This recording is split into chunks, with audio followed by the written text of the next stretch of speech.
First, there is a winter called the Fimbul Winter, when snow drives from all quarters. The frosts are so severe, the winds so keen and piercing, that there is no joy in the sun. There are 3 such winters in succession, without any intervening summer. But before these there are 3 other winters, during which great wars rage all over the world. Brothers slay each other for the sake of gain, and no one spares his father or mother, in that manslaughter and adultery. Thus says the Valhalla's prophecy. Brothers will fight together and become each other's bane. Sisters' children their sip shall spoil. Hard is the world, sensual sins grow huge. There are axe ages, sword ages, shields are cleft in twain. There are wind ages, wolf ages, ere the world falls dead.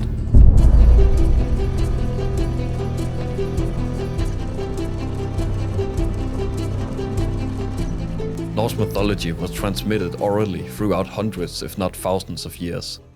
It is very difficult to figure out the exact time and origin of the stories about the Norse gods Valhalla and Ragnarok. Some believe they go all the way back to the Bronze Age, but it's very difficult to say. The stories we know about Norse mythology is mostly based on 2 sources. The Prose Edda by the Icelandic historian Snorri Sturluson, and the Poetic Edda, which is a collection of Old Norse narrative poems. Both works are from the 13th century. The story I began with is from the Prose Edda, describing the Fimbul Winter and Ragnarok.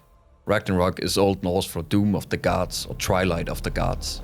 Ragnarok is described to begin with the Fimbul Winter, extreme and cruel winters turning the world into absolute chaos. And after that the story continues with Ragnarok. The gods fail and most of them killed. The Midgard serpent rises from the depth of the sea, causing tidal waves and destruction. The wolf Fenrir breaks free from his bonds and brings ruin to the world. He fights and kills the god Odin. The holy tree Yggdrasil, the center of the cosmos, burns and turns to ashes. There are 2 endings to the story of Ragnarok. One is that all of these horrific events lead to the birth of a new world. However, in the pre-Christian Scandinavia, the belief was that there was no rebirth after the fall of the gods. During the Viking Ages in the years 790 to 1100 AD, the Vikings believed that they were living at the end of times. But whether this was because of the stories in Norse mythology or because of the turbulent times in Europe at this time, as well as the Christianization of Scandinavia, which you can say is sort of the end of the times of Norse mythology. I find Ragnarok and the Fimbul Winter really interesting, not just because of the story, but when you begin to look into some of the natural events and catastrophes before Viking times, there are some striking similarities between these events and the story about Ragnarok and the Fimbul Winter. In Norse mythology, the sun will be darkened, the stars will vanish, and the earth will sink into the sea. In the year 536 AD and until the year 550 AD, several geological climate events and natural disasters occurred around the world. Multiple volcanoes erupt at this time. Different locations of the volcanoes around the world have been proposed to have started it all, but most likely the first one was in Iceland in the winter of 536. According to some investigations in 2018, where they analyzed ice cores from glaciers in Switzerland and matched glass particles in the cores with volcanic rocks from Iceland. These events launched horrible winters, mysterious fog and no sun, people fighting for food and resources, a full state of panic. The year 536 have been described by medieval scholar Michael McCormick as the worst year to be alive. The Roman politician Cassiodorus described this year. We marveled to see no shadows of our bodies at noon.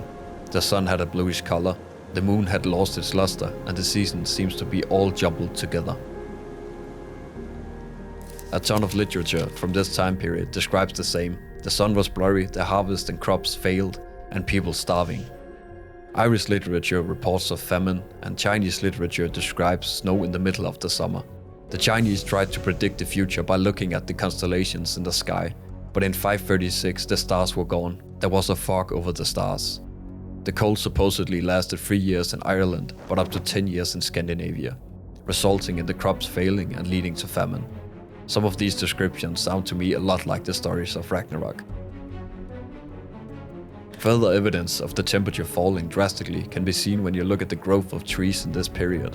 Scientists use dendrochronology, which uses a tree's rings to determine its age. While studying this, archaeologists could see almost no growth in the trees in this time period, indicating colder temperatures than usual. This makes a lot of sense since there was barely any sunlight due to the sulfate and ash clouds. Research shows that the growth of trees slowed down in multiple locations all around the world at different levels for at least 15 years after the 536 eruptions. Between 536 and 545, world temperatures reached the lowest they had been in 2,000 years. Together with all of this, multiple archaeological treasures have been found dated to around these years. One of the biggest treasures ever found in Denmark was in the southwest of the country in a city called Vendelev or Vindelev. The enormous find of a weight of almost 1 kilo of gold, including some huge medallions the size of saucers. The evidence reveals that all of this treasure was buried all at once, suggesting that this was most likely a sacrificial burial to seek mercy from the gods. One of the things I find extremely interesting when reading about archaeology, history and religion is when the fraction of the stories begin to come together and add up to create a full picture of events. And this is one of those stories where things just go a little too good together to be a coincidence, in my opinion. It makes sense that we see the world-ending stories in so many different cultures and religions, and that those stories probably often are a reflection of natural disasters that have been happening around the globe. From the Great Flood to Ragnarok.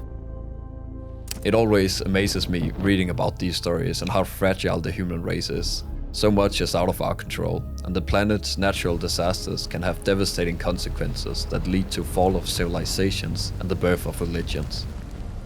I do not believe that this theory of these events in the year 536 AD and the years following it have been completely confirmed to have inspired Ragnarok, but from what I can read, I'm not the only one who thinks this seems to make sense.